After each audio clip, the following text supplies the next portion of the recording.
ದೀಪಾವಳಿ ಸಂದರ್ಭದಲ್ಲಿ ಪ್ರತಿ ವರ್ಷವೂ ತಮ್ಮ ರಿಕ್ಷಾವನ್ನ ವಿಶೇಷ ರೂಪದಲ್ಲಿ ಅಲಂಕರಿಸಿ ಮನೋರಂಜನೆ ನೀಡುವ ಕಟಪಾಡಿ ಪೇಟೆಬೆಟ್ಟುವಿನ ರಿಕ್ಷಾ ಚಾಲಕ ಜಯಕರ್ ಕುಂದರ್ ಅವರು ಈ ಬಾರಿ ಕಾಂತಾರ 1 ಮತ್ತು ಸೂಫ್ರಮ್ ಸೋ ಚಿತ್ರದ ಅಲಂಕಾರದೊಂದಿಗೆ ಗಮನ ಸೆಳೆದಿದ್ದಾರೆ.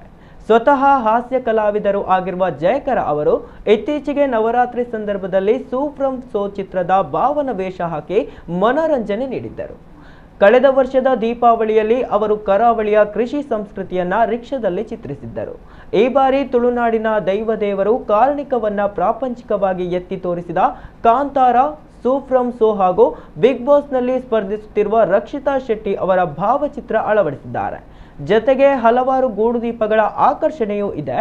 ಜಯಕರ ಕುಂದರ್ ಅವರು ದೀಪಾವಳಿಯ ಪಾಡ್ಯದ ದಿನ ರಿಕ್ಷಾವನ್ನ ಅಲಂಕರಿಸಿ ಕಟಪಾಡಿ, ಉದ್ಯಾವರ, ಉಡುಪಿ, ಮಲ್ಪೆ ಸಹಿತ ಇತರ ಭಾಗಗಳಲ್ಲಿ ಸಂಚರಿಸಿ ಸಾರ್ವಜನಿಕರಿಗೆ ಮನೋರಂಜನೆ ನೀಡಿದ್ದಾರೆ. ವಿಶೇಷ ಅಂದ್ರೆ ಅವತ್ತು ಅವರು ಬಾಡಿಗೆಯನ್ನ ಮಾಡುವುದಿಲ್ಲ.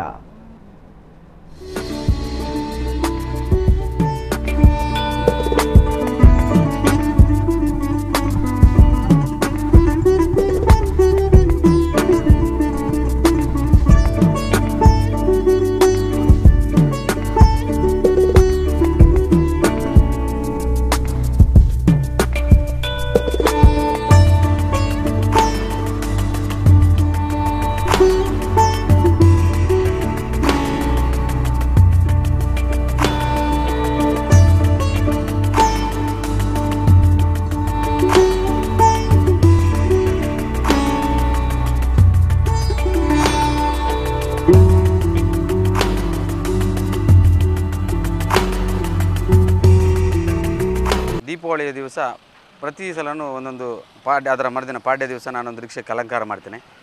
ಇದು ನನ್ನ 11ನೇ ವರ್ಷದ ರಿಕ್ಷಕ್ಕೆ ಮಾಡುವಂಥ ಅಲಂಕಾರ. ಈ ವರ್ಷ ಫಿಲ್ಮ್ನ ಬಗ್ಗೆ, ಅಂದರೆ ಎಲ್ಲ ಫಿಲ್ಮಲ್ಲ, ತುಳುನಾಡಲ್ಲಿ ಹೆಸರಾದಂಥ ಕಾಂತಾರ ಆಗ್ಬೋದು ಅಥವಾ ಸೂಫ್ರಮ್ ಸೋ ಫಿಲ್ಮ್, ಅದನ್ನೇ ಇಟ್ಕೊಂಡು ಅದರದ್ದೊಂದು ತುಣುಕನ್ನು ತೋರಿಸೋ ಒಂದು ಪ್ರಯತ್ನವನ್ನು ನಾನು ಮಾಡಿದ್ದೇನೆ. ಈಗ ಇಲ್ಲಿ ಇರುವಂಥದ್ದು ಪ್ರಥಮವಾಗಿ ಸೂಫ್ರಮ್ ಸೋದ ಫಿಲ್ಮ್. ಯಾಕಂದರೆ ಈ ಫಿಲ್ಮಿಂದಾಗಿ ನಾವೊಂದು ರೀಲ್ಸ್ ಅಥವಾ ಒಂದು ಶೋ ಮಾಡಿದ್ವಿ. ಅದು ತುಂಬ ಹೆಸರು ನನಗೆ ಬಂತು ಅದರಿಂದಾಗಿ. ಹಾಗಾಗಿ ಅದೇ ವೇಷಧಾರಿ ಭಾವನ ವೇಷವನ್ನು ಹಾಕ್ಕೊಂಡು ಈ ವರ್ಷ ಸೂಫ್ರಮ್ ಸೋ ಮತ್ತು ಹಿಂದ್ಗಡೆ ಕಾಂತಾರ ಪಾರ್ಟ್ 1 ಅದರದೊಂದು ದೃಶ್ಯನ ನಿಮ್ಮ ಮುಂದೆ ತೋರಿಸ್ಲಿಕ್ಕೆ ಇಚ್ಛೆ ಮಾಡಿದ್ದೇನೆ. ಕಾಂತಾರ ಆದ ನಂತರ ನಮ್ಮ ರಕ್ಷಿತ್ ಶೆಟ್ಟಿ ಅವರದ್ದು ರೋಬರ್ಟ್ ಅದ್ಯಾವುದು ಫಿಲ್ಮ್ ಇದೆ ನೋಡಿ, ಅದರ ಬಗ್ಗೆಯೂ ತೋರಿಸಿದೆ. ಯಾಕಂದರೆ ಈ 3 ಜನರಿಂದಾಗಿ ತುಳುನಾಡಿನ ತುಂಬ ಕಲಾವಿದರು ಈಗ ಬೆಂಗಳೂರಿನ ಕಡೆ ಹೋಗುವಂತಾಗಿದೆ.